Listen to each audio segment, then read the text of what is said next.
رضی اللہ تعالی عنہ۔ بات سے بات نکل جاتی ہے۔ اب میں آگے چلوں اور مسئلہ چھوڑ دوں تجھے تو بڑا نامناسب ہوگا۔ یہاں ایک مسئلہ بھی سمجھ لو، بات وہ ذہن میں رکھنی ہے کہ سب سے بڑے عالم کون ہے؟ ابو بکر صدیق رضی اللہ تعالیٰ عنہ۔ لیکن یہ جو خطبہ ہے اس کو ذرا سمجھو کہ پیغمبر کریم کیا فرماتے ہیں کہ اللہ نے اپنے ایک بندے کو اختیار دیا۔ کس چیز کا اختیار دیا؟ دنیاوی حیات چاہتا ہے یا اخروی حیات چاہتا ہے؟ آخرت کی حیات چاہتا ہے۔ تو اس بندے نے کیا قبول کیا؟ کس چیز کو پسند کیا؟ سارے پڑھو، فاختار الآخرہ، فاختار الآخرہ۔ اس بندے نے دنیاوی حیات کو پسند نہیں کیا، اس بندے نے آخرت کی حیات کو پسند کیا۔ اب مسئلہ حل نہیں ہوا کہ موت کے بعد پیغمبر کی حیات دنیاوی ہے یا اخروی ہے؟ آج ملا لڑ رہے ہیں، آج اسی پہ جھگڑا ہے کہ موت کے بعد پیغمبر کریم کی حیات دنیاوی ہے یا اخروی ہے۔ یہ جو اپنے آپ کو کہتے ہیں حیاتی، جو در حقیقت مشرک بھی ہیں، اہل بدعت بھی ہیں، کہلواتے ہیں ہم کون ہیں؟ حیاتی۔ تو اب ذرا سمجھ رہے، وہ حیاتی اسی لیے کہلواتے ہیں کہ وہ کہتے ہیں ہم حیات دنیاویہ مانتے ہیں۔ ان کی سب کتابوں میں ہے کہ موت کے بعد انبیاء کی حیات دنیاویہ۔ ہم کہتے ہیں بھائی حیات دنیاویہ نہیں، موت سے حیات دنیاویہ ختم، اب وہ ہوگی حیات اخرویہ، حیات برزخیہ، برزخ کی حیات، آخرت کی حیات وہ ہے۔ اور انہوں نے کیا لائن چلائی؟ یہ مماتی ہے، ہم حیاتی ہیں۔ کیا بات ہے، یہ مماتی ہے، ہم حیاتی ہیں۔ اب ان سے پوچھو تم موت مانتے ہو یا نہیں مانتے؟ تو اب ڈرتے ہیں، پہلے تو گڑبڑ کرتے تھے، اب ڈرتے کہتے ہیں موت ہم بھی مانتی ہیں۔ یہ کہیں گے موت ہم بھی مانتی ہیں۔ اچھا، جب موت تم مانتے ہو تو پھر تم بھی مماتی ہوئے، پھر یہ تقسیم کیوں کی موت ہم بھی مانتے ہیں، موت وہ بھی مانتے ہیں، حیات ہم بھی مانتے ہیں، حیات وہ بھی مانتے ہیں۔ فرق یہ ہم موت وہ مانتے ہیں جس موت کا قانون قرآن نے ذکر کیا ہے، اور قرآن مقدس نے موت کا قانون، خود احادیث نے موت کا قانون، اور پوری امت کے محدثین، مفسرین، اہل عربیت نے موت کا قانون ایک ذکر کیا کہ موت کا معنی یہ ہے انفکاک الروح عن الجسد ظاہرا و باطنا، انقطاع تعلق الروح عن الجسد ظاہرا و باطنا، ابانت الروح عن الجسد ظاہرا و باطنا۔ لفظ مختلف، معنی مفہوم ایک، اور مطلب یہ ہے موت اس چیز کا نام ہے کہ روح مکمل طور پر جسم سے جدا ہو جائے، اس کا نام موت ہے۔ ابھی ہمارے دوست کیا کہتی ہیں، یہ بیچارے ابھی اس میں بھی حلم الیقین ہے جی موت کا کیا معنی؟ کبھی کہتے ہیں انبیاء کے لیے موت کا معنی یہ ہے کہ ان کی روح جسم سے نکلتی نہیں، جسم کے اندر سکڑ جاتی ہے۔ انصاف کرنا ہے، انبیاء کی ارواح جسم سے نکلتی نہیں بلکہ جسم کے اندر سکڑ جاتی ہے۔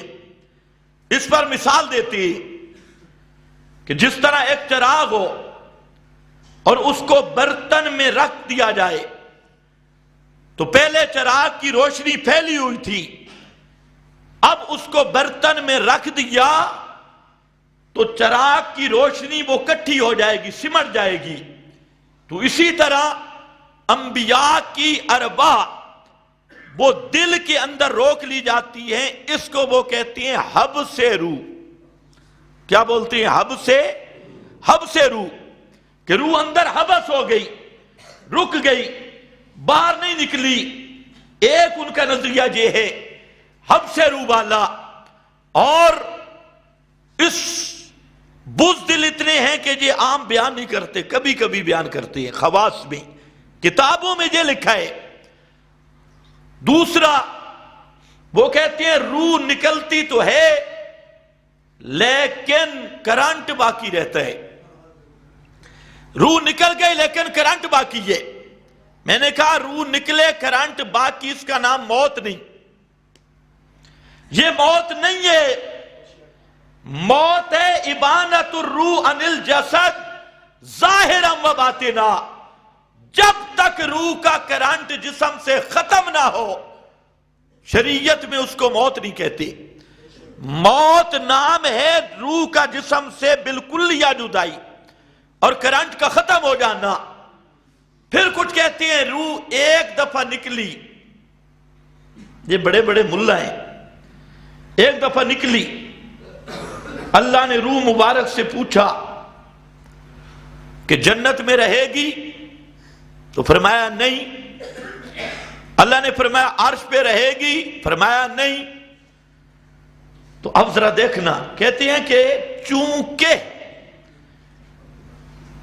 اللہ کے پاس روح رکھنے کی جگہ بہتر کوئی نہیں تھی، اس لیے اللہ نے وہ روح واپس کر دی۔ ایمان سے بتائیں، یہ نظریات ہیں، یہ عقیدے ہیں، اور کہتے کیا ہیں؟ ہم مسلمان ہیں، ہمیں کوئی مشرک بھی نہ کہے، بدعتی بھی نہ کہے، ملحد بھی نہ کہے، زندیق بھی نہ کہے، حالانکہ وہ حقیقت موت کے منکر۔ موت کی حقیقت یہ نہیں، موت کی حقیقت یہی ہے کہ روح جسم سے جدا ہو گئی، اب قیامت تک روح اس بدن میں واپس نہیں آتی، اور جو کرنٹ موت سے ختم ہو گیا تھا، یہ کرنٹ اب قائم ہوگا اس بدن کے ساتھ قیامت والے دن۔ قیامت سے پہلے ایسا کرنٹ جو موت سے منقطع ہو گیا اس بدن کے ساتھ، وہ کرنٹ برحال ہو سکتا نہیں ہے۔ یہ لیکن وہ کہتے ہیں ہم بھی موت مانتی، اگرچہ موت کی حقیقت کا انکار کیا، لیکن چلو لفظ موت کا تو مانا نا۔ تو پھر یہ تقسیمیں کیوں کرتے ہیں جی؟ وہ مماتی، جب موت بقول ان کے وہ مانتے ہیں تو اپنے آپ کو مماتی کہیں، تقسیمیں کیوں کرتے ہیں؟ ایک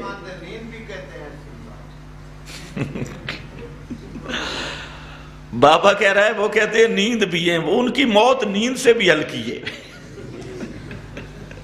ان کی موت جو کہتے ہیں نا وہ نیند سے بھی ہلکی ہے، اور یہ شریعت کے ساتھ مذاق ہے۔ موت کے اس معنی میں تحریف یہ ہمارے ان دوستوں کی اختراع ہے، جس طرح مرزا قادیانی نے ختم نبوت کا معنی بدلا اور پھر کہا میں ختم نبوت بھی مانتا ہوں، اور ختم نبوت کا معنی مرزا قادیانی نے کیا کیا کہ ختم نبوت کا معنی یہ ہے کہ اب جو نیا نبی آئے گا وہ محمد مصطفیٰ کی مہر سے آئے گا۔ ختم نبوت کا یہ معنی کیا، حالانکہ خاتم الانبیاء کا معنی تھا آخری نبی۔ اللہ نے محمد مصطفیٰ کو نبوت دے کر نبوت کا سلسلہ منقطع کر دیا، اب کوئی نیا نبی بن نہیں سکتا۔ تو قادیانی مرزا نے اس نے ختم نبوت کے معنی کو بدلا، اور مرزا کی اس برادری نے موت کے معنی کو بدلا۔ 14 صدیوں میں جو موت کا معنی تھا انہوں نے اس کو بدل دیا کہ موت کہتے کس کو ہیں؟ پھر حیات، موت کے بعد کی جو حیات ہے، یاد رکھو یہ دنیا والی حیات نہیں، موت دنیاوی حیات کو ختم کر دیتی ہے، اور موت اور دنیاوی حیات یہ آپس میں متضاد نقیضین ہیں۔ جس طرح رات اور دن جمع نہیں ہو سکتا، اسی طرح موت اور دنیاوی حیات بھی جمع نہیں ہو سکتی، یہ ایک دوسرے کی ضدیں ہیں، نقیضیں ہیں۔ اگر دنیاوی حیات ہو تو موت نہیں، موت ہو تو دنیاوی حیات نہیں ہے، کیونکہ موت کا مطلب یہ ہے، دنیاوی حیات کا معنی یہ ہے کہ روح جسم کے اندر ہو یا روح کا جسم سے کرنٹ باقی ہو، وہ دنیاوی حیات، اور موت آتی اسی کرنٹ کو ختم کرنے کے لیے، اسی روح کو جسم سے جدا کرنے کے لیے ہے۔ اس لیے موت اور دنیاوی حیات یہ جمع نہیں ہو سکتی، موت اور برزخی حیات جمع ہو سکتی ہے، کیونکہ برزخ کی حیات، آخرت کی حیات کا معنی یہ ہے کہ روح اب بدن میں نہیں، جسم میں نہیں، روح کا جسم کے ساتھ کرنٹ نہیں، روح چلی گئی اپنے مقام عالم آخرت میں، جنت الفردوس میں انبیاء کی ارواح، شہداء کی ارواح وہ دوسرے جہان میں چلی گئی، جنت الفردوس میں۔ تو اس لحاظ سے اس کو کہتے ہیں حیات اخروی، آخرت کے جہان کی حیات۔ دنیا والے جہان سے وہ ارواح مبارکہ سفر کر کے چلی گئی اور وہ آخرت کی منزل میں داخل ہو گئی، تو اس پر جو احوال طاری ہوں گے وہ آخرت کے احوال ہوں گے، برزخی احوال ہوں گے۔ تو وہ برزخ کی حیات کے لیے موت شرط ہے، برزخی حیات موت کے ساتھ جمع ہوتی ہے، اور دنیاوی حیات یہ موت کے متضاد چیز ہے، موت آ کر دنیاوی حیات کو ختم کر دیتی ہے۔ تو اس لیے عرض کر رہا تھا کہ ملا کو آج تک مسئلہ سمجھ ہی نہیں آیا، بس حیاتی مماتی حیاتی مماتی اسی تقسیم میں الجھایا۔ تو یاد رکھ لو موت سب پہ برحق ہے، اور سب پر موت کا ضابطہ یہی ہے کہ روح جسم سے جدا ہو گئی، کرنٹ ختم ہو گیا، اور یہ قیامت تک جدا رہے گی اپنے مقام پر۔ اور حیات الانبیاء بھی حق ہے، حیات الشہداء بھی حق ہے، لیکن وہ دنیاوی حیات نہیں اور دنیا کیسی بھی نہیں۔ کبھی کہتے ہیں دنیاوی حیات، کبھی کہتے ہیں دنیا کیسی۔ یہ کیسی بھی ہے بہت بڑی ریٹی، ریٹی سمجھتے ہو کہ نہیں سمجھتے؟ ریٹی کہتے ہیں دھوکے کو، یہ کیسی بھی بہت بڑی ریٹی ہے، وہ دنیاوی بھی نہیں اور دنیا کیسی بھی نہیں، بلکہ حیات آنجا مماثل بحیات دنیا نیست۔ شاہ اسحاق دہلوی جو تمام علماء دیوبند کے استاذ اکبر ہیں، سب کے بڑے، ہمارا تو طریقہ نہیں ہے بزرگوں کے اقوال لانا، لیکن جو لوگ قرآن حدیث نہیں مانتے مجبوراً ان کو بزرگوں کا آئینہ بھی دکھانا پڑتا ہے۔ تو شاہ اسحاق دہلوی رحمت اللہ تعالی علیہ اسی لیے فرماتے ہیں حیات آنجا مماثل بحیات دنیا نیست، اس جگہ کی حیات وہ دنیاوی بھی نہیں اور دنیا کیسی بھی نہیں، اس کے احکام ہی دیگر ہیں، وہ حیاتی دیگر ہے۔ علامہ ابن حجر الاسقلانی شارح بخاری اپنی کتاب فتح الباری میں فرماتے ہیں کہ وہ جو حیات انبیاء کو ملتی ہے لا تشبہ ہذہ الحیات، وہ اس حیات دنیاوی کے مشابہ بھی نہیں ہے، وہ دنیاوی بھی نہیں، دنیا کیسی بھی نہیں، بل اخرویت، بلکہ وہ حیات محض اخروی ہے، محض برزخیہ ہے، اس لیے کہ موت نے آ کر دنیاوی حیات کو ختم کر دیا۔ اب جو حیات ہوگی موت کے بعد وہ برزخ کی حیات ہے، اس لیے اس پہ میت کے لفظ کا اطلاق بھی ہوگا، موت کے لفظ کا اطلاق بھی ہوگا۔ میت کا اطلاق یا موت کا اطلاق وہاں منع ہوتا ہے جب دنیاوی زندگی ہو، تو اللہ رب العزت نے مرنے کے بعد شہداء کو، انبیاء کو حسب مراتب ایک اعلیٰ حیات عطا کی ہے، ایک عرفہ حیات عطا کی ہے، ایک اکمل حیات عطا کی ہے، اور وہ حیات دنیاوی بھی نہیں، دنیا کیسی بھی نہیں، وہ حیات اخروی برزخیہ حیات اور آخرت کی حیات۔ ہم نے حیات کا انکار کیا ہے، یہ لوگ کتنے فراڈی ہیں، لوگوں کو کیا دھوکہ، ممبر پہ سفید داڑھی سمیت شیخ الحدیث بیٹھتا ہے، اور کہتے ہیں جی حیات النبی کے منکر ہے۔ وہ بے ایمانہ، ہم نے کب انکار کیا؟ اتنا سفید جھوٹ، سفید داڑھی کے ساتھ کون منکر ہے حیات النبی کا؟ کون منکر ہے حیات الانبیاء کا؟ میں کہتا ہوں حیات النبی بھی برحق، حیات الانبیاء بھی برحق، حیات شہداء بھی برحق، لیکن وہ حیات آخرت کی ہے، برزخ کی ہے، دنیاوی حیات نہیں۔ انبیاء، امام الانبیاء صلی اللہ علیہ وسلم پہ بھی موت آئی اور موت سے ان کی روح بھی بدن سے جدا ہوئی، قیامت تک ابدان مقدسہ اپنی قبروں میں محفوظ ہیں اور ارواح مبارکہ وہ جنات الفردوس کے بالا خانوں میں ہیں۔ یہ حیات ہے۔ اور اسی کو فرمایا ان اللہ خیر عبدا ما بین الدنیا والآخرہ، اللہ نے ایک بندے کو اختیار دیا کہ دنیاوی حیات پسند ہے یا اخروی حیات پسند ہے، اور اس بندے نے کیا کہا؟ فاختار الآخرہ، اس بندے نے دنیاوی حیات کو پسند نہیں کیا، اس بندے نے آخرت کی حیات کو پسند کیا۔ تو اس لیے میں کہتا ہوں اشاعت التوحید والوں کو مبارک ہو، ہم نے پیغمبر کی وہ حیات مانی جس کو میرے پیغمبر نے پسند کیا ہے۔ فاختار الآخرہ۔ اب یہ جو ہمارے دوست ہیں بیچارے، یہ چکر میں پھنس گئے، مجبور ہے۔ وہ جو رسالہ ہے نا المحند شریف، جس پر ان کا ایمان ہے، المحند پر، المحند کو انہوں نے دوسرا قرآن بنایا ہوا ہے، وہ ایک رسالہ ہے۔ اس رسالے میں یہ لفظ آگے کہ حیاتہ دنیویۃ لا برزخیہ، کہ نبی کریم علیہ السلام کی حیات دنیاوی ہے، برزخی نہیں ہے۔ اس میں لفظ آگے۔ اب یہ بیچارے پھنس گئے، اب یہ سوچتے ہیں بے قرآن حدیث کی طرف آئیں یا المحند کی طرف جائیں۔ المحند کی طرف جائیں تو قرآن حدیث جاتا ہے، اور قرآن حدیث کی طرف آئیں تو المحند کی قربانی۔ تو پھر کہتے ہیں یہاں پر پھنس کے کہتے ہیں مذبذبین، کہتے ہیں اچھا پھر بزرگوں نے نہیں سمجھا؟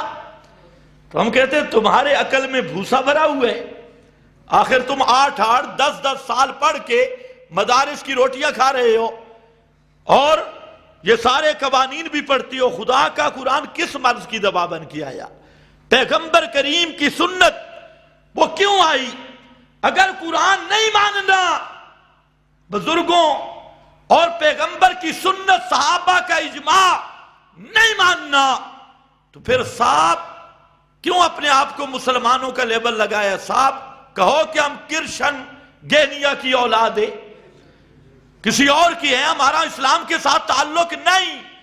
تو ایک المحند پیش کرتا ہے، خدا کی قسم المحند جیسی لاکھوں کتابیں جمع کر، کتاب اللہ اور سنت محمد مصطفیٰ کے مقابلے میں ان کتابڑیوں رسالوں کو تو پاؤں کی ایڑی کی چوٹ پہ رکھا جا سکتا ہے، ایڑی سے اڑایا جا سکتا ہے، کتاب اللہ اور سنت محمد مصطفیٰ چھوڑنے کی اجازت نہیں دی جا سکتی۔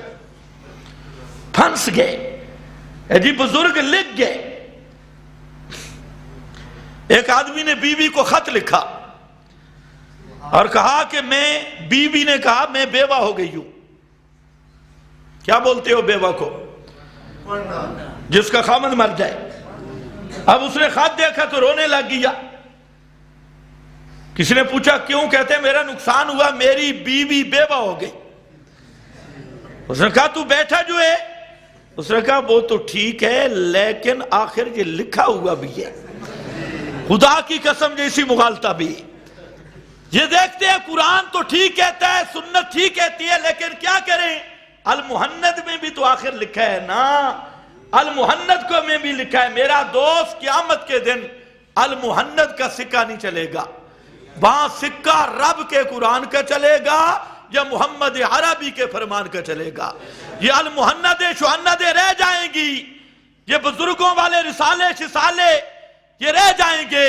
وہاں تو اللہ رب العزت کے ہاں جب پہنچے گا اللہ نے فرمایا یومل کی ناشرہ یومل قیامت اعمیٰ، ایسے ملا کو قیامت کے دن اندھا کر کے اٹھاؤں گا، اور آنکھوں سے نابینا اندھا آگے سے عرض کرے گا رب لما حشرتنی اعمیٰ، میرے مولا کیوں مجھے اندھا کر کے اٹھایا، وقد کنت بصیرا، دنیا میں تمہیں اچھا بھلا دیکھتا تھا، دیکھتا بھالتا تھا، آج میں اندھا کیوں ہو گیا؟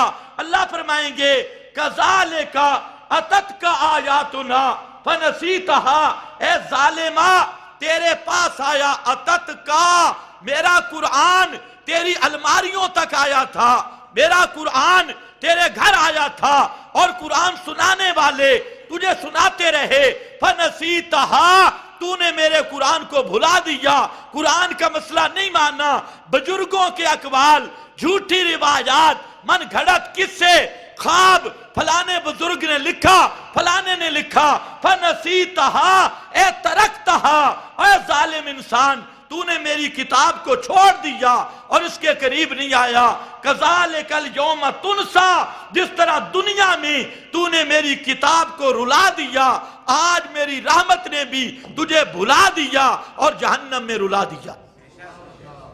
قیامت کے دن سکہ قرآن کا چلے گا، کتابڑیوں کا نہیں۔ اب یہ بیچارے پریشان ہیں، ایک بڑا بابے، اچھا وہ کتاب المحنث جس بابے کی ذمہ لگائی اسے اس بابے سے بھی ثابت نہیں ہے، بابے سے بھی ثابت نہیں، اور جس سن کا کہتے ہیں وہ کتاب لکھی گئی، اس کے جو مصدق ہے نا تصدیق کرنے والے 20 سال پہلے کا سن لکھ رہے ہیں، کتاب بعد میں لکھی گئی، سن پہلے لکھا ہے بھئی فلاں سن کو تصدیق بھی ہو گئی، ہاں بچہ پیدا ہونے سے پہلے اس کا ختنہ بھی ہو گیا، بچہ پیدا بعد میں ہوا، ختنہ پہلے ہو گیا۔ وہ ایک ملنگ تھا تو اس کا لوٹا تھا، وہ جب اس سنجے پہ بیٹھتا تو لوٹا اس میں سوراخ تھا، پانی بہہ جاتا تھا، تو ایک دن اس کو غصہ آیا، اس نے کہا میں نے تیرا علاج سوچا ہے، آئندہ میں سنجا پہلے کروں گا، پیشاب بعد میں کروں گا۔ ان سب کی حالت یہی ہے۔ ان اللہ خیر عبدن، یہ کسی مولوی کی کتاب نہیں، یہ میرے محمد مصطفیٰ کا فرمان ہے، اور آپ خطبہ دے رہے ہیں، منبر پہ ہیں، ان اللہ خیر عبدن ما بین الدنیا والآخرہ فاختار الآخرہ، اس بندے نے آخرت کو پسند کیا، آخرت کو پسند کیا۔ اور بخاری شریف میں، یہاں بخاری میں حضرت عائشہ صدیقہ رضی اللہ تعالی عنہا فرماتی ہیں کہ اللہ رب الجمع اللہ ریکی بین ریکے ہی، اللہ رب العزت نے اس دن میرے لعاب کو اور پیغمبر کے لعاب کو ملا دیا۔ وہ کیسے؟ فرماتی ہیں میرا بھائی عبد الرحمن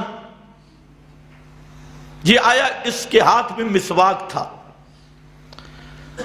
تو اللہ کے محبوب نے مسواک کی طرف دیکھا تو میں سمجھ گئی کہ آپ کی تمنا یہ ہے کہ مسواک مجھے ملے، تو میں نے اپنے بھائی سے وہ مسواک لیا، اور وہ تھوڑا سخت تھا، میں نے اسے چبایا اور پھر رسول اللہ صلی اللہ علیہ وسلم کو دیا، اور آپ نے وہ مسواک کیا تو میری ریق، میرا لعاب اور میرے محبوب کا لعاب مل گیا، میں نے اسے چبایا تھا۔ کیا شان ہے ام المومنین کی رضی اللہ تعالی عنہا، کیا خوش قسمتی ہے۔ آخر وقت بھی میرے محبوب کو وفات ہوئی ام المومنین کی گود میں، بین سہری با نہری، آپ ام المومنین کی یہ قسمت تھی۔ خیر فرماتی ہیں کہ اللہ کے محبوب صلی اللہ علیہ وسلم ذالکا آخر یوم من الدنیا و اول یوم من الآخرہ، یہ وہ وقت تھا کہ آپ کی دنیاوی زندگی کا آخری دن تھا اور اخروی زندگی کا پہلا دن تھا، دنیاوی زندگی کا آخری اور اخروی کا پہلا۔ تو موت کے بعد نبیوں کی حیات دنیاوی یا اخروی؟ آخرت کی حیات، برزخ کی حیات۔ اب الٹی گنگا دیکھو، جو اصل حیات مانے اس کو کیا کہتے ہیں؟ یہ حیات النبی کا منکر ہے، یہ منکرین حیات النبی۔ اور جس حیات کو موت نے ختم کیا، جس حیات کو موت نے آ کے ختم کیا، جس کو اللہ نے ختم کر دیا، اگر کوئی وہ حیات مانے تو کہتے ہیں میں حیاتی ہوں۔ اور جو حیات اللہ نے دی ہے موت کے بعد آخرت کی حیات، اس کو جو مانے تو کیا کہتے ہیں؟ یہ حیات النبی کا منکر ہے۔ یہ نیا پاکستان ہے، ملا میں بھی انصاف نہیں رہا، پیر میں بھی انصاف نہیں رہا۔ تو اس لیے اگر کسی کو غلط فہمی ہو نکال دے۔ ہم حیات الانبیاء کے منکر نہیں ہیں، حیات النبی کے منکر نہیں ہیں۔ حیات الانبیاء، حیات الشہداء سب برحق، لیکن معنی یہ ہے کہ قیامت تک ان کی روح اس بدن میں بھی نہیں، اور روح کا کرنٹ اس بدن کے ساتھ نہیں۔ ان کی روح جنت الفردوس میں اللہ کے ہاں وہ بہاروں میں ہے، اللہ کے دیداروں میں ہے، اور لذات جنت سے متمتع ہونے والی ہے۔ دنیا اور دنیا والوں کے احوال کا ان کو نہیں پتا، برزخ کے احوال، اللہ کے دیدار، اللہ رب العزت کے اعزازات، وہ نعمتیں اور وہ سرور، اس میں وہ مشغول ہیں۔ قیامت تک کسی نبی ولی کو وہ نہ دنیا والوں کا کلام سن سکتا ہے، نہ یہاں سے، نہ قبر سے، نہ سما ہے، اور نہ قیامت تک کسی نبی ولی کی روح اس بدن کے اندر رہتی ہے۔ اور اگر اندر مانے تو پھر موت کا انکار ہے، موت پہ بھی ایمان فرض ہے، اور موت کے بعد والی حیات پر بھی ایمان فرض ہے۔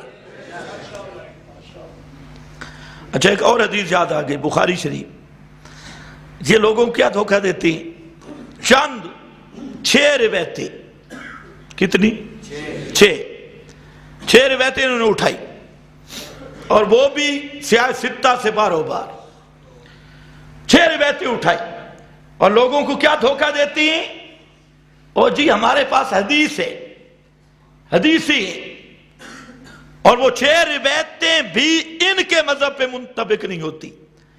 ایک تو بار بار سنتے ہو من صلی علیہ عندہ قبری، دلائل دیکھو، جس کو 35 محدثین کہتے ہیں یہ من گھڑت ہے، اس کی اصل ہی کوئی نہیں۔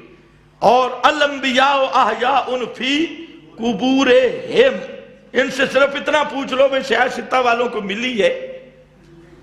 یا ایسی جانگلی روایت جو سیاہ ستہ والوں کو ملی کوئی نہیں ہے، اس سے عقیدے کی عمارت اور عقیدہ ثابت کرنا، بس یہ باقی ان کے اپنے مذہب کے بھی خلاف ہے۔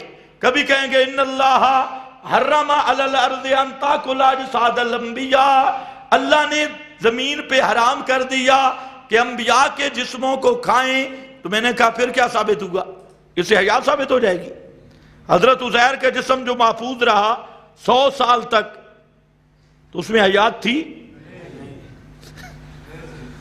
حضرت سلیمان کا جسم محفوظ رہا 1 سال تک، لاٹھی کی ٹیک پر سامنے رہا، لیکن فلما خر میتا میتا میتا، پھر بھی میت تھا۔ تو جسم کی سلامتی کا معنی اور ہے، اس سے کیسے ثابت ہو گیا جو روح اندر آ گئی؟ اچھا، آپ کے اندر روح موجود ہے، آپ میں 90 سال کے بزرگ بھی ہوں گے، 70-80 سال کے بھی ہوں گے، کسی کا جسم گلا ہے؟ روح اندر موجود ہو تو امتی کا وجود بھی محفوظ رہتا ہے، کیا خیال ہے؟ روح اگر اندر موجود ہو تو امتی کا جسم بھی محفوظ رہتا ہے، اور موت کے بعد نبی کی روح وجود کے اندر ہو، جسم محفوظ رہے تو کمال بنے گا؟ اور کمال تو تب بنتا ہے کہ پیغمبر کے وجود میں روح بھی نہ ہو بھی میت وجود، لیکن تب بھی محفوظ رہے، تب بھی محفوظ رہے۔ یہ کمال ہے، یہ اعجاز ہے۔ اگر امتی کے وجود میں روح ہو، امتی کا وجود بھی گلتا سڑتا نہیں، وہ بھی محفوظ ہے۔ اور پیغمبر کا کمال یہ ہوتا ہے، پیغمبر کا وجود چونکہ نبوت کا مرکز ہوتا ہے، اس لیے اللہ رب العزت نے انبیاء کی خصوصیت رکھی کہ نبی کا وجود مرنے کے بعد اگرچہ میت ہے، روح اس کے اندر نہیں ہے، لیکن وہ میت زمین کے اوپر رہے یا 7 دھرتیوں سے نیچے چلا جائے، تب بھی نبی کا وجود معصوم محفوظ رہتا ہے، اور صرف محفوظ نہیں، تر و تازہ رہتا ہے۔ یہ اعجاز ہے، بس یہ دلائل آ رہی ہے۔ آجا سن بخاری شریف سے، الٹا کہتے ہیں یہ منکرین حدیث ہیں۔ واہ واہ، منکرین حدیث، حدیث کی تمہیں ہوا ہی نہیں لگی۔ وقت بھی گیا، چلو ایک حدیث سن لو۔ اللہ کے رسول صلی اللہ علیہ وسلم نے فرمایا، بخاری شریف، انہو لم یقبض نبی، اس حدیث کو ذہن میں رکھنا، انہو لم یقبض نبی حتی یخیر، کسی نبی پہ بھی موت نہیں آتی حتی یرا مقعدہ من الجنہ، جس پیغمبر پہ بھی موت آنے لگتی ہے اللہ رب العزت اس نبی کو جنت والا ٹھکانہ دکھاتی ہے، یرا مقعدہ من الجنہ، جنت کا ٹھکانہ دکھاتی ہے، ثم یخیر، پھر اختیار دیتی ہے کہ جہاں، اور اختیار بھی اکراماً ہوتا ہے کہ دنیاوی حیات کو چاہتا ہے یا اس جنت والے مقام میں آنا چاہتا ہے، وہ پیغمبر ہر ایک نے فاختار الآخرہ، ہر پیغمبر دنیاوی حیات کے مد مقابل آخرت کی حیات کو پسند کرتا ہے۔